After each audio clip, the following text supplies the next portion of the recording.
passada.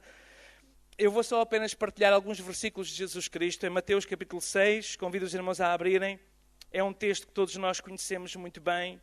Eu estava nesta manhã a pensar, mais uma vez não queria partilhar, e levou-me a um versículo que vai interligar-se com aquilo que o Filipe leu já hoje em Filipenses. Em Mateus capítulo 6, verso 19, nós vamos encontrar aqui versículos que nós conhecemos muito bem e que diz assim a palavra do Senhor, palavra do nosso Senhor e Salvador Jesus Cristo. Mateus capítulo 6, verso 19. Esta é uma palavra muito atual para os dias em que estamos a viver. Não ajunteis tesouros na terra, onde a traça e a ferrugem tudo consomem, e onde os ladrões minam e roubam. Mas ajuntai tesouros no céu, onde nem a traça nem a ferrugem consomem, e onde os ladrões não minam nem roubam. Porque onde estiver o vosso onde estiver o vosso tesouro, aí estará também o vosso coração. A candeia do corpo são os olhos, de sorte que se os teus olhos forem bons, todo o teu corpo terá luz. Se, porém, os teus olhos forem maus, o teu corpo será tenebroso. Se, portanto, a luz que em ti há são trevas, quão grandes serão tais trevas? Ninguém pode servir a dois senhores, porque ou há de odiar um e amar o outro, ou se dedicará a um e desprezará o outro. Não podeis servir a Deus e a Mamon. Por isso vos digo, não andeis cuidadosos quanto à vossa vida, pelo que haveis de comer ou pelo que haveis de beber, nem quanto ao vosso corpo, pelo que haveis de vestir. Não é a vida mais do que o mantimento? E o corpo mais do que a vestimenta? Olhai para as aves do céu, que não semeiam, nem cegam, nem ajuntam em celeiros, e o vosso Pai Celestial as alimenta. Não tendes vós muito mais valor do que elas? E qual de vós poderá, com todos os seus cuidados, acrescentar um côvado à sua estatura? E quanto ao vestuário, por que andais solícitos? Olhai para os lírios do campo, como eles crescem, eles não trabalham nem fiam. Eu vos digo que nem mesmo Salomão, em toda a sua glória, se vestiu como qualquer deles. Pois se Deus assim veste a erva do campo, que hoje existe e amanhã é lançada no forno, não vos vestirá muito mais a vós, homens de pequena fé? Não andeis, pois, inquietos, dizendo que comeremos, ou que beberemos, ou com que nos vestiremos. Porque todas essas coisas os gentios procuram. De certo, o vosso Pai Celestial bem sabe que necessitais de todas essas coisas. Mas buscai primeiro o reino de Deus e a sua justiça. E todas essas coisas vos serão acrescentadas. Não vos inquieteis, pois, pelo dia de amanhã, porque o dia de amanhã cuidará de si mesmo. Basta a cada dia o seu mal.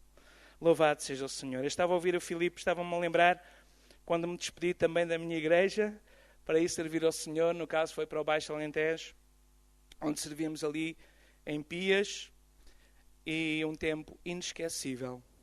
Tenho ao meu lado o Paulo Durão, que foi missionário em Santana, ali na Ilha da Madeira. Outros grandes servos do Senhor começaram naquela ilha. O ano passado tive a oportunidade de estar lá, aliás já estive várias vezes. Tenho uma grande paixão também por aquele lugar e que Deus possa te abençoar. Não andeis inquietos. Ninguém pode servir a dois senhores. Durante alguns anos da minha vida, já partilhei tantas vezes o meu testemunho aqui que os irmãos já devem conhecer de cor. Durante alguns anos da minha vida eu servia a Mamon e não ao Senhor Jesus. E Deus permitiu que a minha vida desse um volte de face tão grande para eu perceber que a vida é mais do que o mantimento. A vida é mais do que euros. A vida é muito mais. Nos dias em que nós estamos a viver, em que alguns de nós conhecem e têm familiares que estão a perder tudo, o carro, a casa, eles começam a perceber que a vida é muito mais do que aquilo que é aparente. A vida é muito mais do que o mantimento. Infelizmente o nosso mundo apenas vê. Apenas consegue ver o que é visível. E às vezes a igreja cai neste dilema e neste engano. E começa a olhar para aquilo que é aparente. E esquece que os nossos olhos não devem estar naquilo que é aparente, mas no invisível. Nos dias em que estamos a viver, a igreja é desafiada a deixar de servir a Mamon e servir verdadeiramente o Senhor. Jesus disse, não ajunteis tesouros terrenos. Não ajunteis tesouros na terra. Os irmãos sabem o esforço? Existem pessoas que se esforçaram por trabalhar a vida toda. Alguns até deixaram de comer fora. Alguns nem sequer compravam uma roupa nova, a não ser num dia de festa. Alguns não mudavam de carro, senão mesmo quando o carro deixava de trabalhar. E ajuntaram uma conta bancária, compraram casas, compraram terrenos. E vieram os filhos e os netos e em poucos meses desfizeram tudo. O que tornou uma vida a angariar. A vida é mais do que aquilo que é aparente. O esforço, o stress, a embriaguez do dinheiro. Nós vivemos alguns anos, principalmente nos anos 90, depois dos 80, anos em que a sociedade portuguesa ficou embriagada com o dinheiro. Porque era, de alguma forma, fácil. Os nossos pais, os nossos avós não tinham tido a oportunidade de ter o que nós podíamos experimentar. Toda a gente podia ir ao banco e o banco emprestava dinheiro para o carro, para a casa, para tudo e para mais alguma coisa. Mas eles vieram bater à porta. E alguns estão a perder. Eu estava a fazer uma pesquisa nestes dias de férias, porque vi tantas placas. Eu sei que o Algarve está a passar, agora nestes dias, mexe um pouco com o emprego sazonal, mas o Algarve é das regiões que mais está a passar com o desemprego e com a miséria, em termos de Portugal. E quando nós passamos e vemos tantas placas vende-se, eu entrei no imóvel virtual só para ver quanto é que custava uma casa. E via casas com piscinas, com os quartos pintados de cor-de-rosa, algumas delas com desenhos na parede, algumas ainda tinham os berços dos bebés. Eu não via apenas casas, eu via sonhos. Sonhos de casais jovens que se esforçaram e acabaram por aceitar uma prestação acima das suas possibilidades. E hoje essas casas estão a ser vendidas. Uma delas era por um preço irrisório. Um preço impensável. Todos os seus sonhos, inclusive a piscina no quintal, estava ali para ser leiloado pelo banco. A vida é mais do que o mantimento, do que é aparente. A traça e a ferrugem, diz Jesus, tudo consomem. E a traça, nós sabemos que conhecemos a traça. A traça é um inseto conhecido pelos estragos que causa a tecidos, a peles. Existem muitas espécies de traças, não vou falar sobre as traças. Mas as traças domésticas atacam cereais, frutas secas e podem inclusive atacar couro, pastas e papel. Imagina só, até notas de euro a traça pode comer. A ferrugem é um resultado de oxidação do ferro. O contacto do ferro com o oxigênio, com a água e o oxigênio da água faz com que a ferrugem possa oxidar e, por sua vez, esse metal começa a se deteriorar e, pouco a pouco, o material original se desfaz e se torna num material que não é mais aquele material que foi comprado originalmente. Aqueles que são experientes aqui sabem que para evitar que a ferrugem possa destruir até as ferramentas ou as alfaias agrícolas, é preciso passar óleo ou uma substância gordurosa para que a ferrugem não possa minar. É interessante que Jesus falou da traça e da ferrugem. Se nós vivermos uma vida espiritual onde não há o óleo do Espírito, a nossa vida pode oxidar. E quando damos por nós o brilho, o reflexo de Cristo, o brilho do ferro, do inox, daquele reflexo que pode haver, começa a ser corroído pela ferrugem. Precisamos de olear. Bom, isto dava outra pregação, mas não vou entrar por aí. Depois temos os ladrões. O ladrão não vem senão roubar, matar e destruir, disse Jesus. Mas em contrapartida, Jesus veio para dar vida e vida com abundância. Existem diversos ladrões. Visto o ladrão real, o ladrão que assalta, e também vemos a criminalidade a aumentar, e as notícias, principalmente aqui, em lugares isolados, no Algarve, de pessoas que pensavam ter ali o descanso, a paz, e acabaram por ser também acometidos por violência e assaltos. Nós vemos que isto está a aumentar. Existem estes ladrões, mas existe um ladrão que detesta o ser humano. Esse ladrão é Satanás. Ele veio para roubar a beleza da criação, a paz que nós temos e o nosso relacionamento com Deus. Ele veio para roubar, para matar e destruir. E nos últimos tempos, os seus agentes, os demónios, têm destruído tantas vidas, tantas famílias, principalmente. Nós sabemos que a causa número 1 do divórcio é questões financeiras e só depois vem a infidelidade. E por causa de discussões, por causa de dinheiro, nestes dias que estamos a viver, muita gente destrói tudo. E as casas ficam aí para vender. O ladrão veio para roubar, matar e destruir. Mas Jesus veio para dar vida, e vida com abundância. Depois Jesus fala sobre o olho. Jesus disse que se os nossos olhos, verso 23, se os nossos 22, a candeia do corpo são os olhos têm que ser bons, e se os nossos olhos forem bons, nós vamos ter luz. Se, no entanto, forem maus, vão ser grandes as nossas trevas. E no olho da pessoa revela-se como ela se relaciona com a riqueza. O olhar que a pessoa dá, nós podemos ver até quando alguém tem que contribuir, o olhar com que ele dá, podemos ver se a pessoa é generoso ou se é avarento. Porque no olho se revela também. E na nossa caminhada de fé, os olhos de alguém que está a conduzir um carro, por exemplo, se nós formos a conduzir o carro aí, e se nós começarmos, em vez de olhar para a frente, olha, o ano passado aconteceu-me isso, estava ali na Fuseta, e de repente olho assim para o lado, para ver uma loja que tinha aberto, e houve uma senhora à frente que travou, e já não deu tempo para travar. E a minha esposa está sempre a avisar-nos que eu ando muito distraído a conduzir, a olhar para tudo e para mais alguma coisa, em vez de olhar para a frente. E às vezes na nossa vida espiritual nós somos assim. Começamos a ficar distraídos com as coisas que estão à nossa volta e deixamos de colocar os olhos em Jesus. E quando nós não colocamos os olhos em Jesus, acidentes ocorrem.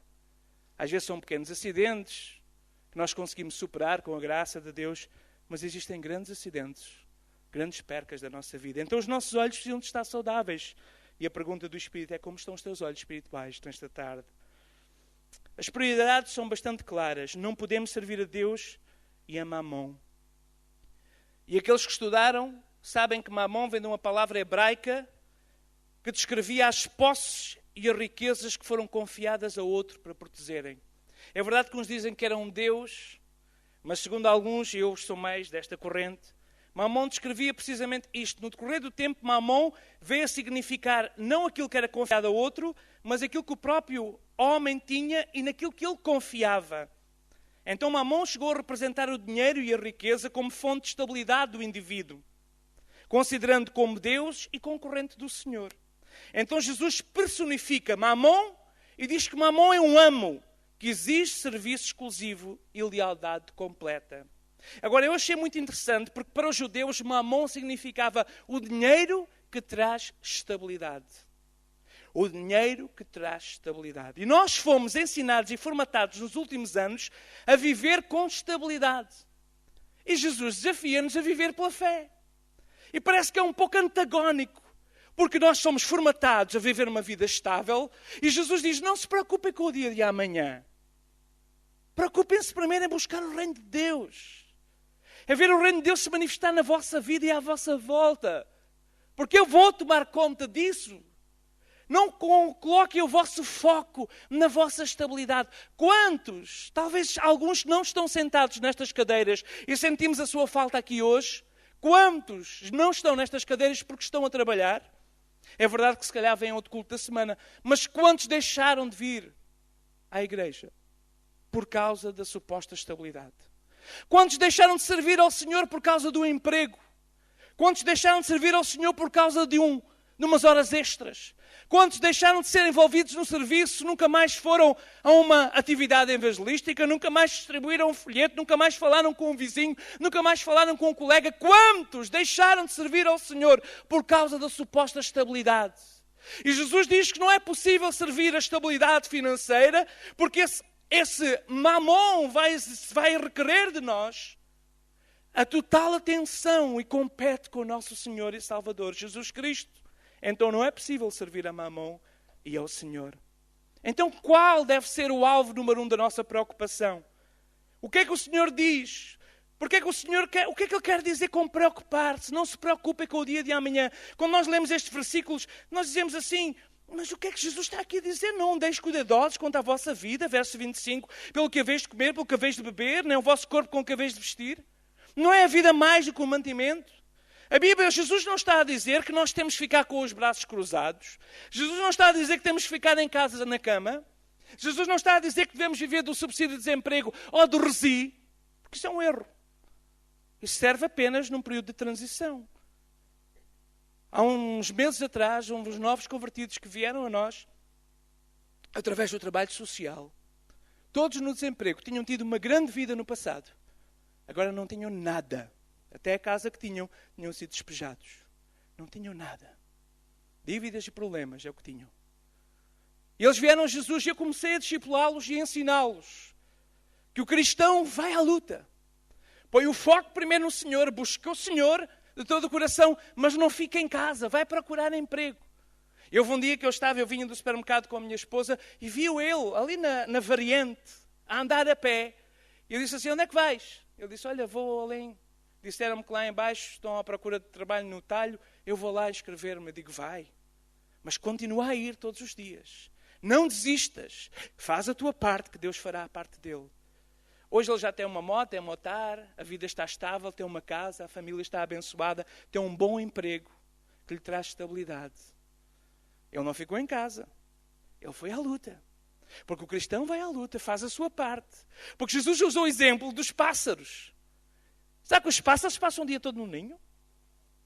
Os pássaros ficam lá no ninho, a gozar do sol, a bronzear-se, a fazer amor, a chocar os ovos, e os pintainhos nascem e depois secam de fome? Ou será que os pais não vão por todo lado à procura de comida? Logo, pela manhã, assim que o sol começa a raiar, nós ouvimos o chilrear deles à procura. Eles fazem a sua parte. E Deus dá-lhes o mantimento.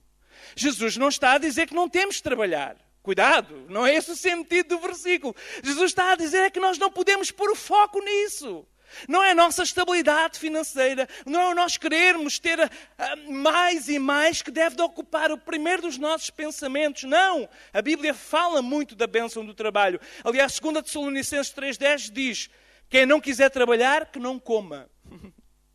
Então a palavra preocupar-se não quer dizer não prover os nossos filhos, não prover o nosso mantimento, mas quer dizer que não se deve angustiar.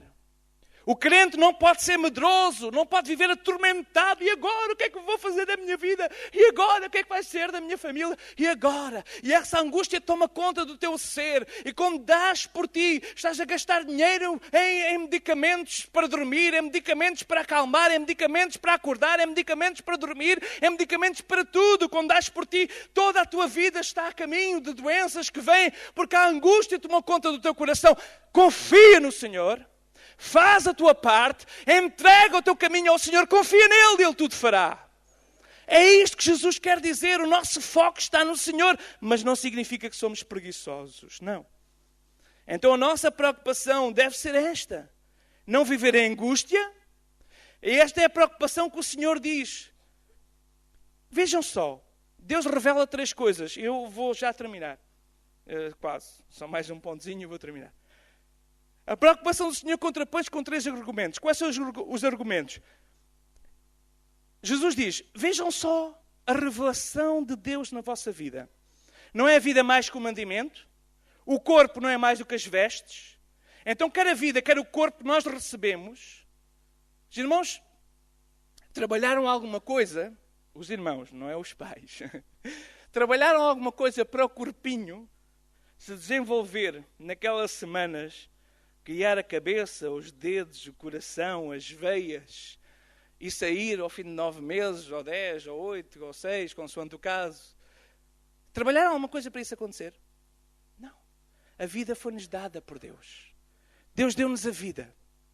Nós não fizemos nada para ter a vida. E Jesus começa no primeiro argumento, a vida. Peguem na vossa vida. Quem é que vos deu a vida? Quem é o autor da vida? Nós recebemos o nosso corpo sem contribuirmos para isso. Deus os deu. É verdade, os nossos pais contribuíram para isso e a nossa mãe que nos amamentou e se alimentou durante a gravidez, mas foi Deus que fez crescer, foi Deus que colocou o nosso coração a bater, foi Deus que nos deu a luz dos olhos, foi Deus que nos deu a vida. Então, se Deus nos dá a vida, Deus vai nos dar o mantimento também. O segundo argumento está na criação. Se Deus nos deu a vida, olhemos para a criação, o argumento da criação, os pássaros. Apesar dos pássaros não semearem, é verdade, Deus deu-lhes dons para proverem o seu próprio alimento. E os agricultores sabem muito bem que eles têm dons e estultícia e a sabedoria para procurar o alimento. Por isso têm que pôr espantalhos, sacos, porque os pássaros sabem procurar. Deus não lhes deu a capacidade de semear, não são eles que semeiam, mas eles sabem onde ir buscar a semente. Deus deu-lhes esses dons para eles descobrirem. Hã? Não. Então, a revelação de Deus da criação, o pássaro não fica preguiçosamente no ninho, ele vai à procura. E Deus, então Jesus diz, olha, Deus também na criação mostra-vos como Ele proveu a criação para poder ter o seu próprio mandamento. E por fim, a revelação de Deus no seu reino, quando Jesus disse, se Deus veste os lírios do campo, cada um de vós foi comprado por um alto preço, e nós estamos destinados ao céu e não ao fogo, não ao suicídio, como víamos aqui nos pedidos de oração, quando as cargas são demasiadamente pesadas.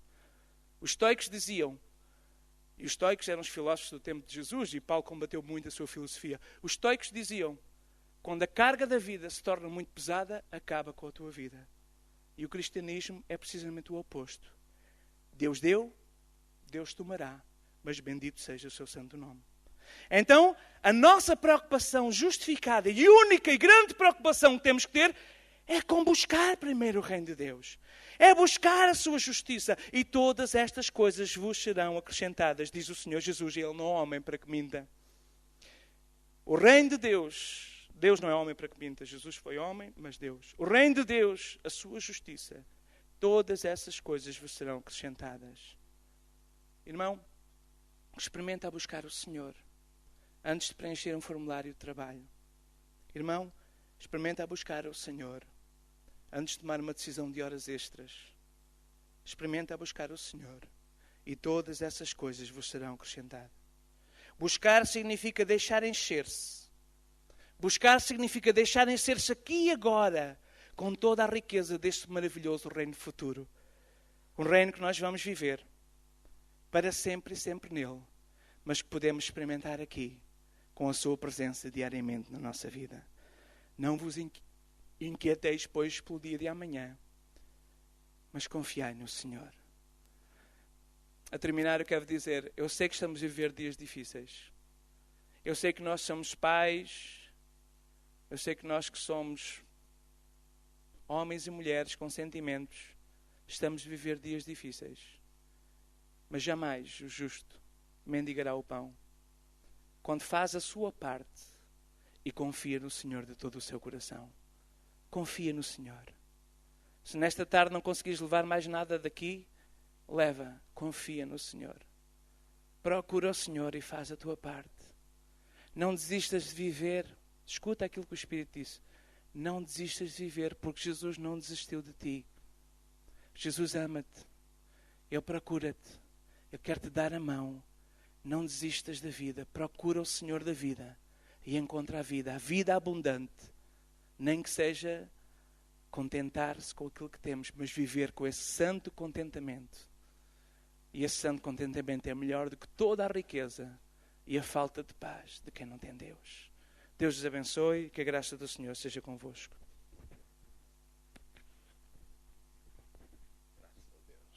Graças a Deus por